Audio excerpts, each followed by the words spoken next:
Saya ingin ke Bang Henry Satrio. Bang Henry, tadi Anda katakan ini sebuah komunikasi politik yang memang harus dilakukan untuk membenarkan keputusan partai agar tidak dipandang lebih buruk begitu ya.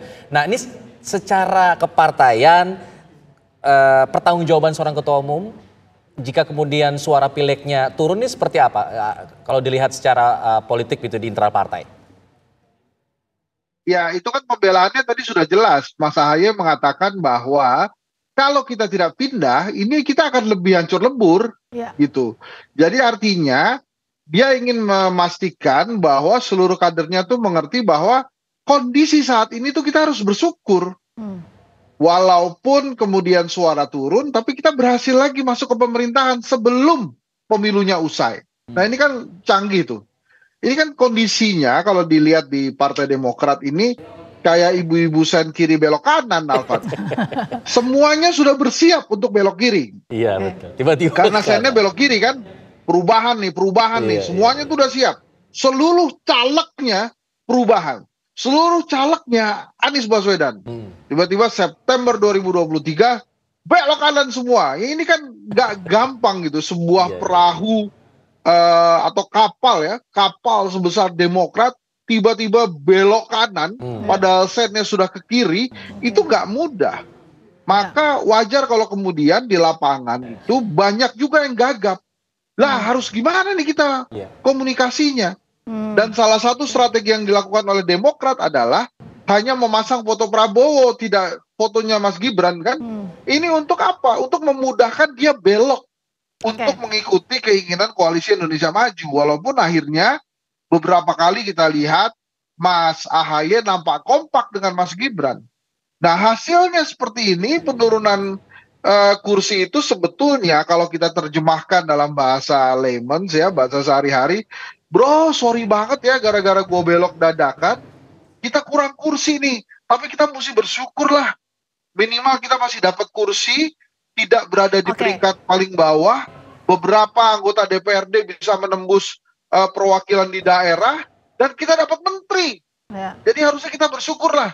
Kita berusaha keras lagi aja 2029, dan sekarang ini kan kita nampaknya akan juga mendapat tambahan kursi nih dari Pak Prabowo. Mari kita syukuri, kira-kira begitulah. Oke, itu makna pernyataan ya dari Ketua Umum Partai Demokrat Mas Ahaye itu tadi sudah clear dibahas. Kita mungkin beralih begini, kita bahas soal kalau namanya perspektif partai politik menghadapi pesta demokrasi ya pasti pengennya take it all, semua menang, pileg iya, pilpres iya. Tapi mana yang lebih menguntungkan dan prioritas partai politik? Apakah berdaulat di Senayan dengan perolehan kursi terbanyak atau justru perolehan kursi terbanyak di kabinet atau di pemerintahan, Mas Aji? Kalau kita ke Mas Aji dulu, Mas Ensar. Oke. Kita ke Mas Aji dulu sebentar, habis itu ke Mas Ensar lagi. Ya, saya pikir dua-duanya ya. Jadi menang pileg, menang juga pilpres. Iya, kalau disuruh milih salah satu kita lihat situasi prioritas.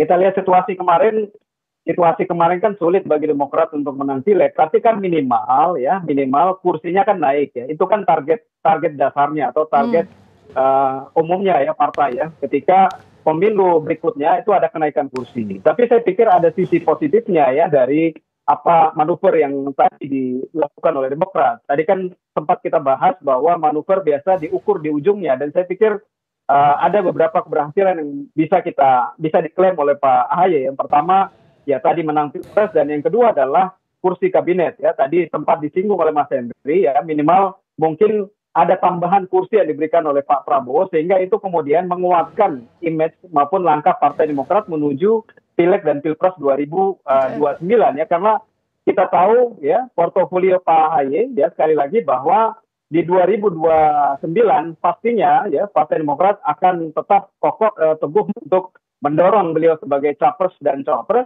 dan dengan bekal ya kehadiran mereka di kabinet, saya pikir ini kemudian akan menjadi satu tambahan image yang kuat bagi AHY di pemilu selanjutnya.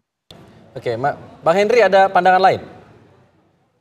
Ya, kalau tadi pilihannya mesti menang pileg atau pilpres, pada saat memutuskan hengkang dari koalisi perubahan, pertimbangannya Demokrat menurut saya nggak itu. Pertimbangannya lebih ke harga diri.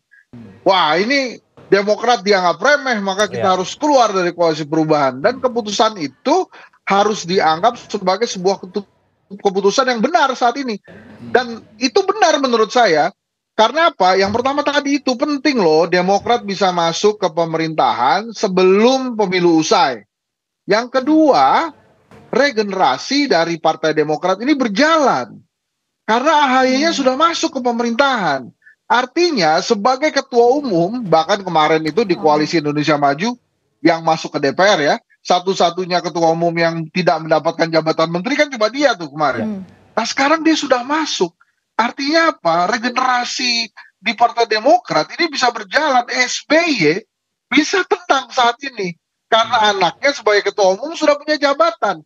Yang artinya ini adalah tabungan yang berharga sekali bagi AHY untuk bisa maju nanti di 2029. Jadi memang skenarionya agak salah bagi para calegnya Demokrat yang sudah terlanjur menuju ke perubahan, tapi secara paradigma keseluruhan ini adalah langkah yang tepat yang dilakukan oleh AHY untuk Demokrat dan menyelamatkan Demokrat serta dekat kembali dengan kekuasaan. Jadi artinya kemungkinan besar Demokrat akan menambah kursi di 2029 karena menjadi bagian dari pemerintahan itu akan lebih besar. Karena tentu saja namanya di dalam pemerintahan logistiknya pasti lebih besar daripada yang berada di luar pemerintahan. Itu hipotesa sih, tapi mungkin saja terjadi. Oke, bisa jadi tabungan untuk 2029, tapi Mas Aji kalau kita lihat tren surveinya ketika sebelum Demokrat pindah haluan, ini seperti apa? Dan juga bacaannya untuk sampai 2029 akan bagaimana tren untuk Demokrat ke depan? Mas Aji. Iya, tadi saya pikir sudah disinggung oleh Mas Henry ya. Jadi kalau kita lihat tren surveinya ya, sebelum Demokrat pindah ke koalisi 02, itu sebetulnya tren surveinya bagus ya. Jadi survei kita di bulan Juli, Agustus itu menunjukkan bahwa Demokrat di angka 6-7% ya dalam survei ya. Tapi ketika masuk di bulan Oktober, November itu turun kurang lebih di angka 3-4%. Jadi memang ada efek ya, efek dari pilihan Demokrat untuk pindah ke koalisi 02 itu terhadap pemilihnya. Karena memang karakter pemilih dari Partai Demokrat ini adalah pemilih yang memang anti rezim, ingin perubahan ya.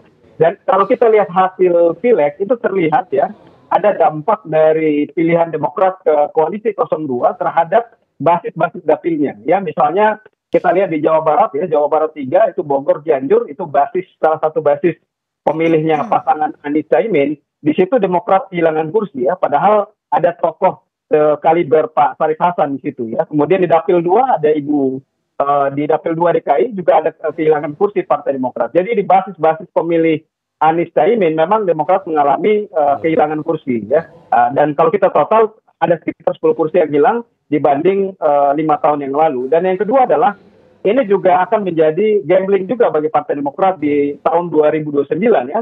Karena pertama kalau kita lihat koalisi 02 saat ini ya, Pak Prabowo Gibran, ini ada 4 partai ya. 4 partai, Partai Demokrat adalah partai dengan perolehan kursi paling kecil dibanding 3 partai yang lain ya. Dibanding Golkar, Gerindra maupun PAN.